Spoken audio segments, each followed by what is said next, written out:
Chega mais, chega mais, chega mais, que a partir de agora você tem um encontro marcado com a cultura do país e comigo. Eu sou a Karina Cardoso, é um prazer ter a sua companhia.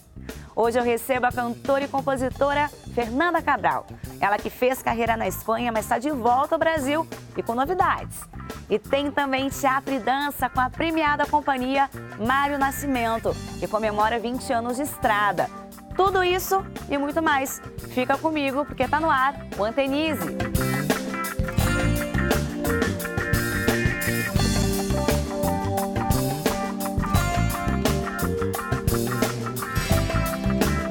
Ela nasceu em Brasília, cresceu na Paraíba, morou em São Paulo, mas foi na Espanha que consolidou carreira como cantora e compositora. Também foi a preparadora vocal do filme A Pele que Habito, do cineasta Pedro Almodóvar.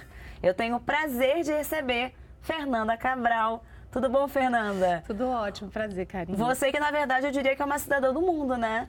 Eu me sinto bem cidadã do mundo. Me conta como é que foi, como é que foi a sua ida para a Espanha? Lá você ficou 15 anos e foi na Europa, né, que de certa forma muitas coisas aconteceram para a sua carreira. É verdade. Eu fui estudar teatro, né, cinema, flamenco, que eu era apaixonada, né? Ganhei uma bolsa de pós-graduação e assim que cheguei, fui convidada para começar a cantar, porque eu já tinha toda a formação de musicista, né? Sempre estudei música desde pequena, minha mãe é saxofonista. E então foi um processo muito natural, assim. Desde os 14 anos eu comecei a compor em São Paulo, né? Minha mãe fazendo um doutorado na USP em cinema. Sim. E aí, quando eu vi, já estava recebendo muitos convites, várias pessoas, né, me convidando para gravar em discos, na Europa, né, não só na Espanha. E foi um processo, assim, muito natural. Quando foi que você percebeu que a coisa estava dando certo? Então, como eu sou uma atriz também, né, meu ofício é o teatro, e no teatro a gente tem muita disciplina, né, eu decidi trabalhar durante quase 4 anos, toda quarta-feira, no Stars Café, que era um café super lindo, assim, bem na esquina com a Gran Via, né, em Madrid. E lá, digamos, eu era uma vitrine, né, assim, para a música que eu fazia, eu estava sempre ali. E aí eu recebi o convite do Wagon Cooking, que é um grupo muito importante de música instrumental, jazz, eletrônica, né? E a partir daí eu compus uma música com eles que se chama Mar, e essa música estourou no Japão, né? A gente esteve no Blue Note de Tóquio por conta dessa canção. Digamos, ali eu fiquei anos vivendo direito de autor só dessa música, e ali eu entendi, assim, que a minha carreira estava muito ligada também à composição. E quando foi que aconteceu o convite para o filme do Almodóvar? Então, na verdade, foi assim, também uma surpresa, né? Então, eu ia te falar isso, deve ter sido um susto. Como assim? Na verdade, assim, eu trabalhei durante 3 anos com o Carlos Nunes, e aí eu fiz uma turnê, né, pelo mundo com o Carlos Nunes. Você ficou 3 anos com ele, né, em turnê? Fiquei. E isso me deu muita projeção também, né? Eu já tinha, né, em Madrid, assim, uma das cantoras mais conhecidas de música brasileira, e eu acho que tem relação com tudo que você faz, mas assim, o convite foi assim, ó, estamos te ligando aqui da produtora, queríamos que você fizesse a preparação vocal da Ana Mena, que vai gravar, né, uma canção em português no disco, e foi maravilhoso, né, eu fui para Toledo, né, onde fica a sede lá, né, da produtora dele, e depois eu tive com o Alberto Iglesias, que é quem faz todas as trilhas sonoras de quase todos os filmes dele, que era, na verdade, assim, um ídolo, assim, para mim, né? Porque eu sou muito ligada também como a composição, né? A trilha sonora, né? Então, a gente fez a direção musical, né? Também juntos, assim, e foi um grande presente, assim. Fernanda, a composição sempre foi o seu carro-chefe, né? A minha relação com o trabalho de estar no palco, desde o momento em que eu comecei a trabalhar no palco em Madrid, foi justamente compondo, né? Então, eu cantei muita bossa nova, porque já cantava antes de ir para a Europa, né? Minha mãe é instrumentista, né? Escutei muito jazz em casa, né? A minha ligação com a música tem muito a ver com o jazz, com a bossa nova e com a música de Minas Gerais, que ela é mineira, o Clube da Esquina, Sim. né? E justamente depois de um tempo, quando eu retorno ao Brasil, eu conheço o Fernando Brant, que ainda estava com a gente, né? E essa é, por exemplo, uma das grandes, digamos assim, um dos grandes presentes que eu tenho, né? Como compositora também, de trabalhar, de repente, com um ídolo, né? Que está no meu próximo disco, essa parceria inédita com ele, né?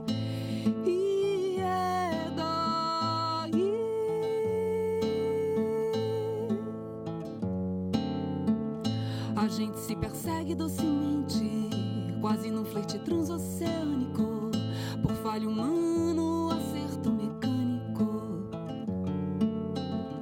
E atribui a vida atribulada esses nossos encontros. A gente se persegue na semente, na fruta. E vamos falar de dança com esse grupo mineiro que nasceu em São Paulo e que há 20 anos está na estrada mesclando também poesia, teatro e música.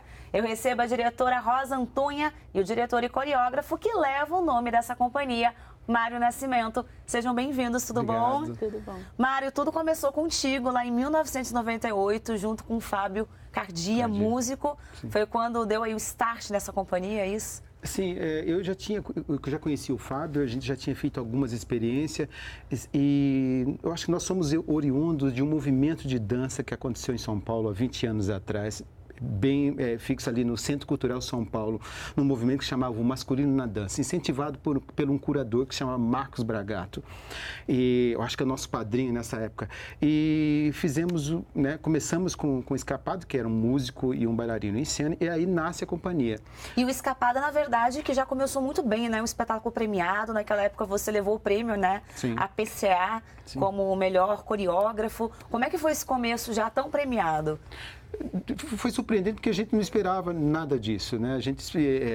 A intenção era fazer um espetáculo, não tinha essa pretensão de surgir a companhia dessa maneira. Eu coloquei a sigla ali, falei, a companhia Mário Nascimento, o Fábio concordou e foi uma coisa surpreendente. É aquela coisa assim, você começa e não está esperando, né, que tivesse aquela explosão naquele momento. E aí vocês foram parar na Alemanha já de cara. Sim, fomos para fazer poucos espetáculos, acabamos fazendo vários espetáculos, né, também puxado por esse prêmio e pela repercussão que teve na época, né? Então, eu acho que isso alavancou o grupo naquele começo, ele já deu um impulso que foi bem importante. E na Alemanha eu sei que foi uma loucura, né? Vocês foram para fazer uma quantidade X de espetáculos, fizeram o dobro. Sim, eu sou bem rock and roll e o Fábio também, um músico multi-instrumentista e roqueiro e... Então, acho que foi uma turnê bem conturbada na época, né? Conturbada no bom sentido, né? Porque a gente acabou fazendo várias apresentações e às vezes, apresentações duplas num dia só. Quando voltamos ao Brasil, falamos, vamos continuar, mas precisamos, naquele momento, depois daquela coisa conturbada, uma turnê muito pesada, a gente precisou ter um desligamento, né, necessário, para repensar e falar o que vamos fazer agora, né? Como é que vamos partir? E foi mais ou menos nessa época que a companhia saiu de São Paulo, foi para Minas Gerais e a Rosa entrou nessa jogada e trouxe esse ar feminino para a companhia. Eu sei que hoje quem manda é ela, né? Matriarcado. Como é que foi essa mudança quando você entrou? Você que já está há 15 anos também à frente da companhia. Sim. Bom, o Mário foi para Belo Horizonte em 2002, ele fez Trovador lá. E eu fui assistir o espetáculo, não conhecia ainda, e eu achei o trabalho lindo, a movimentação incrível, mas eu não estava entendendo nada do trabalho. A última cena que me pegou e me arrematou. Falei, nossa, que interessante. E mal sabia eu que dali um ano eu estaria envolvida no grupo até o pescoço e que ia ficar tanto tempo, né? E vocês usam várias linguagens, né? Eu acho que vocês fazem um espetáculo muito poético que mistura de tudo um pouco. Esse é o diferencial, talvez, da companhia? Como é que vocês veem isso? É uma simbiose, né? Eu fiz arte marcial, eu sou um percussionista. Que está muito presente nos espetáculos. Sim. Mas, logicamente, eu tive uma formação de dança bem ortodoxa, né? Com ballet clássico, com a dança moderna, com o jazz. Mas eu acho que o grupo, eu sempre tive essa curiosidade, eu não ficar só fechado no universo da dança, né? E trazer outros elementos, né? Outras fontes de pesquisa. E quando eu conheço a Rosa, eu já tinha essa vontade, né? Eu falei, bom, essa bailarina, essa artista, não bailarina, que eu preciso nesse momento para poder expandir essa pesquisa e fixar uma linguagem. E vamos falar do Garrafa Enforcada, que eu acho que é um dos espetáculos mais conhecidos e fortes da companhia. Como é que surgiu essa ideia, Mário? Olha, eu recebi, eu estava trabalhando no Nordeste, em Natal, recebi de uma amiga de presente um livro do Câmara Cascudo que falava a história do nosso gesto. Achei aquilo muito curioso e apresentei para a Rosa e falei, olha, podemos fazer um espetáculo, né? Podemos fazer um trabalho a partir desse livro, né? O gesto, ele é anterior à palavra, né? Então, antes da palavra, você gesticula e às vezes, o gesto ele é mais claro que a palavra. Então, é isso que é interessante do livro.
Hoje eu vim conferir um dos mais importantes e expressivos festivais de cinema do Brasil.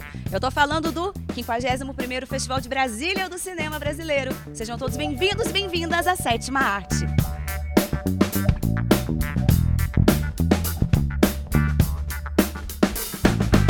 Sérgio, por que esse festival é tão importante? Primeiro pelo perfil único dele, que é um festival inteiramente voltado para o cinema brasileiro. A partir dos anos e das décadas, ele foi aquela vitrine do que melhor se fazia no cinema brasileiro. Hoje, muito voltado para o cinema jovem, das novas gerações. Então, quando você frequenta o Festival de Brasília, você tem uma visão, um painel muito representativo do que melhor se faz no cinema brasileiro hoje. Um festival que era ultra contestador à ditadura militar e conseguiu sobreviver, a não ser com um lapso de 2 anos que ele não aconteceu, mas é uma coisa extraordinária saber que essas pessoas conseguiram contestar e ao mesmo tempo permanecerem no festival, fazendo com que isso tivesse uma continuidade na história do cinema brasileiro. Ao todo, são 10 dias de evento e 148 filmes selecionados em diferentes mostras. E aqui, ó, o público tem a chance de conversar com os cineastas e com os produtores de cada um dos filmes. É um festival que tem muita história, mas aqui atrás também a gente tem um pouco dessa história. São vários personagens nessa exposição da Mila Petrillo, que traz grandes nomes que fazem parte da história do cinema, inclusive desse festival, né, Sérgio? Olha, 2 fundamentais para a criação do Festival de Brasília e para os primeiros momentos do curso de cinema da UNB, que deu origem ao Festival de Brasília, o Jean-Claude Bernardet e o Nelson Pereira dos Santos. Depois, num segundo período, em 1970, entra o Vladimir Carvalho e muitos outros. Eu citaria o Júlio Bressani, porque o Júlio Bressani ele deve ter sido o cineasta que mais venceu o troféu Candango na história do Festival de Brasília.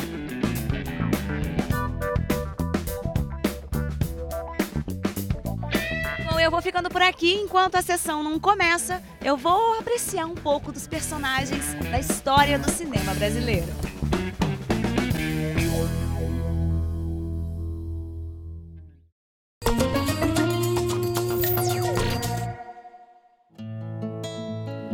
Esse abraço que te traduz dentro de mim é um pouco do tanto que eu posso e uma tatuagem. Esse despertar da pele em teus olhos e riso. Do vento inteiro quente preciso. Por isso esta poesia de poucas notas. E eu tô de volta com a cantora e compositora e também atriz Fernanda Cabral. Fernanda, eu sei que tem trabalho novo vindo aí, mas eu quero voltar um pouquinho e falar do Praianos, CD de 2011, um trabalho lindo, parceria inclusive com o Chico César, que já é, na verdade, seu amigo de longa data, né?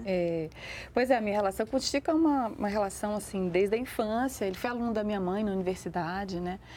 E a gente ficou, assim, eu tinha muita convivência de escutar ele tocando com a minha mãe, né? E fiquei um tempo sem ter contato, fui para a Espanha, desenvolvi minha carreira e a gente se encontrou já trabalhando no Encontro de Cantautores, né? Um projeto da Fundação Contamina-me, do Pedro Guerra.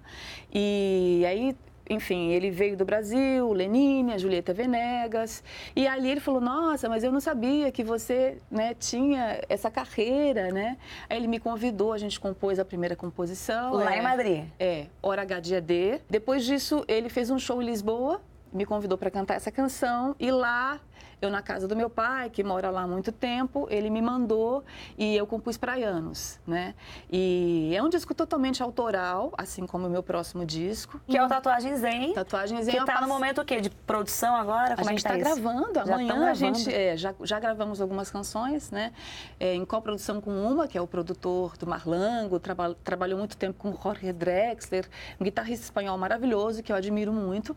Então eu convidei o Uma para coproduzir, o Sacha Ambach, né, do Rio, que é um grande pianista, produtor do Ney Mato Grosso, um grande arranjador. O Chico Correia, da Paraíba, que eu já tenho uma relação forte com ele, né? E eu coproduzindo, gravando com músicos de Brasília. Então, digamos assim, é um disco, novamente, todo autoral, mas mais ligado realmente à poesia mesmo, né? O Tatuagem Zen é uma parceria com o Lau Siqueira, que é um dos nossos grandes poetas, né? A Cássia Janeiro, que ganhou o prêmio Nocide. Tem o prêmio mais importante. Exatamente, da poesia mundial, que tem prefácio, o livro dela, prefácio do Antônio Cândido, é uma grande poetisa, parceria inédita com o Fernando Brant, parceria inédita com o Chico César de novo. Ou seja, você só está rodeada daquela galera boa, né?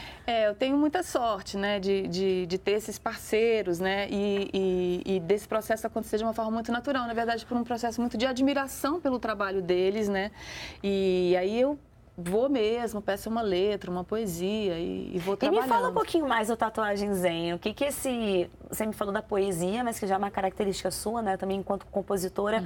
Mas o que esse trabalho ele traz aí de diferencial em relação ao Praianos? Bom, é um disco onde eu compus muitas músicas aqui em Brasília, né, no Cerrado, na minha terra. A primeira composição do disco é letra e música minha, uma das poucas que é letra e música minha, a maioria são parcerias, né, e essa canção se chama Cerrado. É um disco que está muito ligado a uma descoberta minha, uma redescoberta, né, da minha relação com a minha terra. É um disco que fala um pouco desse lugar, desse lugar da poesia mesmo, né? Da poesia que está muito ligada com uma forma de estar no mundo, né? Pode existir muito mais poesia, muito mais arte, né? No encontro, né, de olhares entre duas pessoas do que num artista em cima do palco, se, né, o trabalho só está ligado à indústria do entretenimento, enfim. E não deixa de ser também um retorno às suas origens, né? Exatamente. O Praianos, por exemplo, eu escrevi muito, as composições foram muito ligadas assim, a olhar a minha terra do outro lado do Atlântico, né? E por isso Praianos também, né? Minha relação também muito com a minha infância na Paraíba, né? E o Cerrado, agora, ele ocupa um lugar grande agora nessa ele é o criação. Protagonista dessa criação. Fernanda, bem-vinda de volta ao Brasil. Obrigada. Muito sucesso para você, obrigada, viu? Querida. Vida longa aí. Muito obrigada. E chegou a hora da gente conhecer mais um cantinho que respira cultura nesse país. Vamos lá?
com a companhia Mário Nascimento, Mário Rosa, 20 anos, 13 espetáculos. É uma quantidade muito grande, né, para uma companhia que tá também na relação, né, Mário? Porque a dança não é algo fácil e ainda mais num momento de tanta dificuldade, né, de patrocínio, de apoio.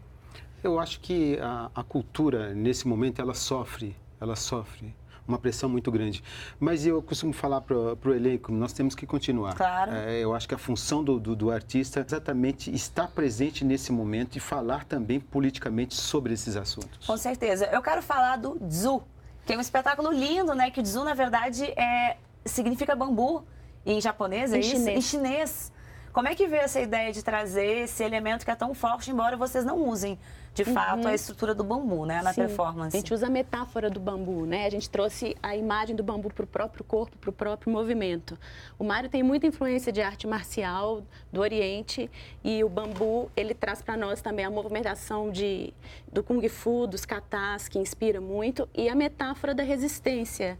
Resistir, parece que você vai quebrar, mas você não quebra. Você, com a maleabilidade, com a flexibilidade, você consegue encontrar caminhos e passagens. Isso é a metáfora porque a gente vive também na arte e na cultura no país. E diante de todos esses elementos também veio aí um espetáculo infantil. Sim, a gente criou Dança de Brinquedo, que eu estou dirigindo e coreografando. Que é o último espetáculo, É o último espetáculo em comemoração aos 20 anos do grupo. É o primeiro espetáculo infantil. E eu queria muito fazer, porque o Mário, há muitos anos atrás, fez um chamado Terra de Bonecos. E desde então, fiquei falando na cabeça dele, vamos fazer. E acabou que eu peguei e fiz um outro trabalho totalmente diferente. Fiz uma pesquisa de mais de um ano com o elenco, com bonecos, com brinquedos. Tem toda uma construção de personagem. A gente trabalhou num outro lugar dentro do que a companhia estava habituada a fazer. E traz a questão da cultura popular também. Também, porque o brinquedo é a manifestação, é a dança, é o maracatu, é o caboclinho, é o cavalo marinho, isso é o brinquedo, né? Os mestres, né, da cultura popular usam a Sim. expressão, né, brincar, os brincantes. Exatamente, a gente traz muito dessa malemolência também. E Rosa, você também já vem, né, dessa coisa muito forte da cultura popular, né, do coco, do maracatu. Sim, a gente sempre aproveita, eu crio o coco para os trabalhos, faço textos, toco tambor. Eu sei que tem um coco lindo que você criou para o Garrafa Enforcada, que traz toda essa pegada feminista também, que é uma característica do grupo, além do viés político, né, Mário? Sim, eu acho que quando eu conheci a Rosa e essa característica dela de feminismo, dela querer fazer as coisas, isso também foi muito curioso. Eu acho que eu sou um homem feminista e devemos ter mulheres, né, mais mulheres dirigindo. Eu acho que esse é o momento das mulheres. Provavelmente teremos um mundo um pouco melhor, né, quando as mulheres estiverem à frente de tudo. Eu acho que nós falhamos, infelizmente. Então eu não posso deixar de encerrar, pedir para a Rosa trazer aquele coco com aquela boa resposta feminina. Esse coco feminista, ele tá no trabalho Garrafa Enforcada. Eu fiz pro trabalho. Pode cantar? Vamos lá? Quando eu aportei aqui, nem pensava no que ia dar. Veio um navio, 2 navios, 3 navios. Eu já tinha uns 5 fios, muita história pra contar. Fui explorada, estuprada, espancada. Vim trazida como escrava no chicote a trabalhar. Já eu sou branca, moça clara, portuguesa. Toda cheia de fineza, toda pronta pra casar. Me arrumaram um diabo de um casamento. Só me trouxe sofrimento e minha vida foi chorar. Se sou mulher, parda, índia, preta ou branca, quero uma conversa franca, meu direito e meu lugar. Dignidade é a palavra que conheço. Liberdade não tem preço e ninguém vai me explorar. Muito obrigada, gente. Obrigada. Foi um prazer ter vocês aqui. Obrigado. Tenho certeza que o meu amigo Guilherme Strozzi gostou e é ele quem vai mandar a boa agora da internet. Guilherme, é contigo. Olá, pessoal. Fortalecer a cultura indígena por meio da troca, do diálogo e, por que não, do cinema. É essa a ideia do projeto Culturas Vivas em Brasília, junto ao Memorial dos Povos Indígenas, que fica na capital do país. O projeto estimula que diferentes etnias possam fazer vídeos e filmes sobre a sua própria realidade e sobre o que pensam do país. Os materiais estão sendo exibidos em mostras por todo o país e contam com a realização do Centro de Trabalho Indigenista. No Facebook do Culturas Vivas, você fica por dentro da programação e como participar. Ainda falando sobre cinema, outro projeto muito importante que pretende estimular novas visões no audiovisual é o Negritude Infinita. Além de uma mostra de filmes feitos por diretores e diretoras negras, o projeto também aprofunda a representação dos corpos negros no cinema brasileiro. E olha que demais, a galera construiu um mapa do cinema negro no Brasil. Com ele, você fica sabendo aonde está rolando festivais sobre o tema e onde estão os coletivos que querem trocar ideias com quem está a fim de financiar novos filmes e projetos. Bom, depois dessa, bora conectar com quem está fazendo o cinema dos bons no Brasil. Até mais, pessoal! E o Andanise vai chegando ao fim. Corre lá para o site, que lá tem todos os programas para você curtir. E no YouTube da TV Brasil também, hein? E você fica agora com o som do duo de música eletrônica Strobo, formado pelos paraenses Léo Sherman e Arthur Kunz. Essa dupla lançou um videoclipe que mostra a chegada dos peixes no tradicional mercado Ver o Peso, em Belém. Um trabalho lindo, dirigido pelo cineasta Vladimir Cunha e uma sonzeira, regada a muito pop, guitarrada, zouk e carimbó. Aumenta esse som, curta, dance e não esquece, tá? Valorize os artistas que estão aí, perto de você. Semana que vem eu tô de volta. Até lá, tchau!